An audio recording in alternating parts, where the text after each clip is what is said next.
From Catskill, New York, weighing 221 1/4 pounds, he is undefeated with 26 wins, 24 of those wins by the KO route. He is rated #1 by the WBA. Here is the dynamic Mike Tyson.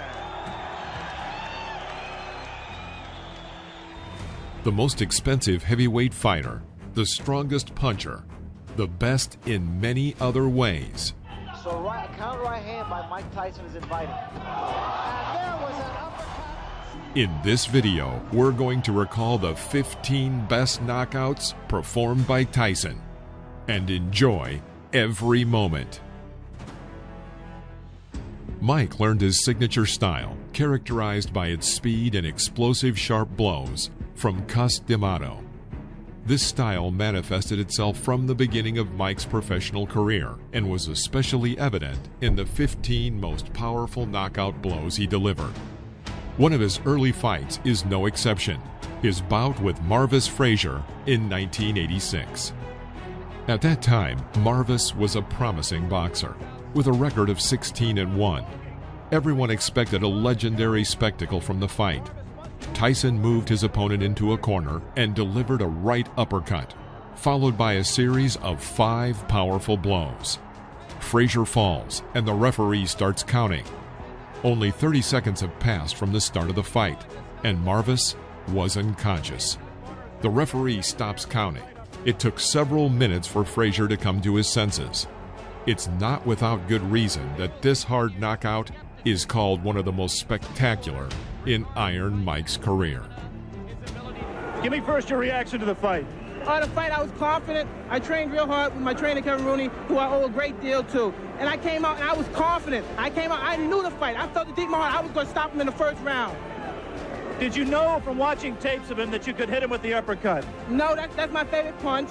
And I watched the time, and I knew from my trainer telling me, as he throws his punches, he's bent down. And I knew that would be perfect for my uppercut. I planned on working the body more, but I saw the opportunity, and it looked too good to go away.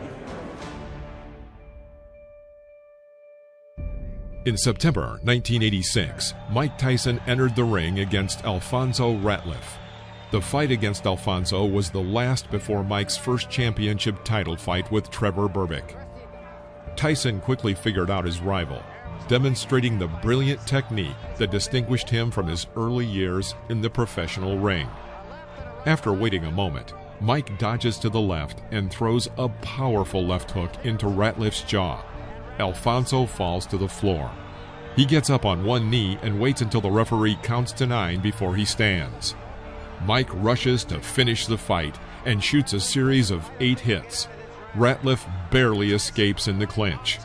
After the referee separates the fighters, Tyson begins beating Ratliff near the ropes and ends up finishing him in the second round.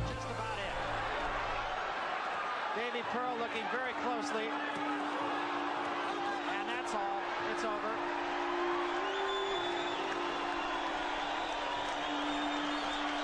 The bicycle had a flat tire.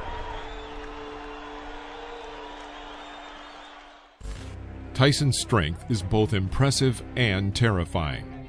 Our next example is the fight with Trevor Berbick in November of '86. At that time, Trevor was the reigning heavyweight champion of the world.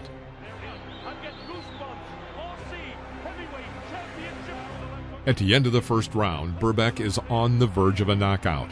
He has already missed several incoming hard punches, but is still on his feet. At the beginning of the second round, Tyson knocks him down and continues the attack with an uppercut to the jaw, then a left hook to the head. Berbick tries 3 times to get up, but keeps falling back to the floor. The referee stops the fight. The result is a technical knockout, making Tyson the youngest world heavyweight champion.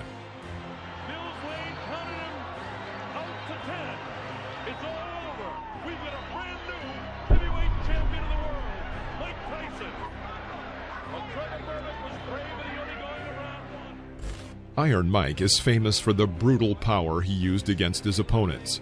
In the fight with Pinklin Thomas on May 30th, 1987, this was especially noticeable. By this time, Pinklin had only 1 loss on his record, to Trevor Berbick, who was defeated by Tyson earlier. The fight began with an explosion of side hits from Mike, but Pinklin resisted. Thomas lasted until the 6th round, when Tyson threw a devastating series of uppercuts and hooks with both hands, dropping Thomas to the canvas. It was a brutal and absolute victory. In his autobiography, Tyson later said that he hit Pinklin with everything he had, not caring what would happen to him.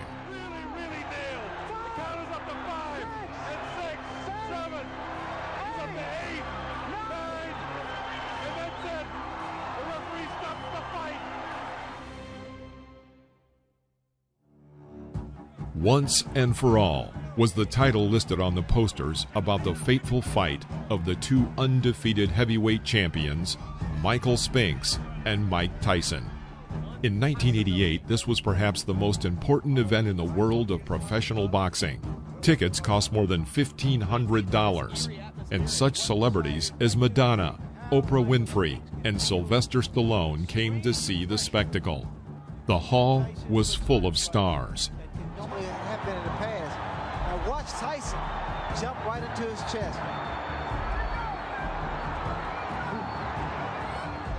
In the middle of the first round, Tyson throws an uppercut to the chin using a right hook. Spinks falls. The referee counts to 3, and he rises. A powerful left-right combination to the head, and Spinks again is lying on the canvas. 91 seconds into round 1, and the fight is over. The fight became not only known for its short duration, but also for the staggering fees paid to the boxers, $22 million and $13.5 million. The Ring magazine named this one-round fight the fight of the year. Instinct as a champion and as a winner was to try to fight back. Many of Tyson's opponents were knocked out for the first time in fights with him. The same happened in the fight with another boxing icon, Larry Holmes. Before the start of the fight, Holmes insulted Tyson several times, and this did not set well with Tyson.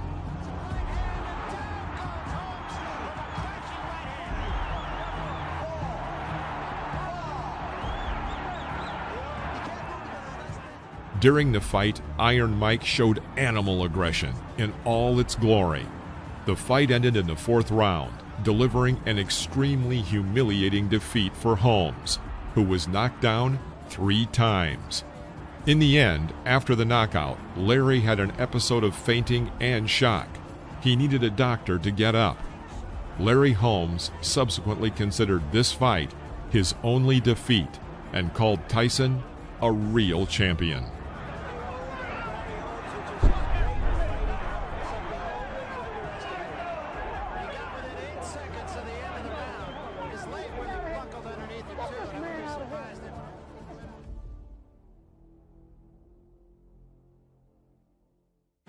The Hard Way Back was the name given to Tyson's fight with Alex Stewart.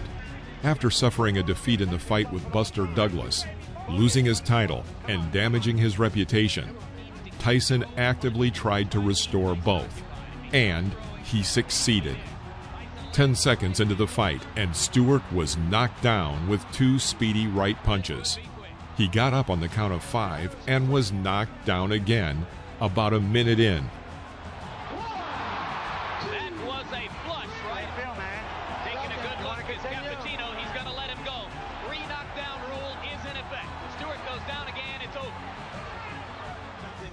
A quick left hook at 2.5 minutes marked the 3rd knockdown. With this, Tyson won by a technical knockout. Another brilliant victory on his way back to the top. Well, Stewart said that Tyson was a mountain he had to climb. He just got knocked off that mountain. He just didn't have the style, Jim, unlike Douglas, to test the vulnerability of Tyson. Yeah, he's not nearly the technician that Douglas was when Douglas was good.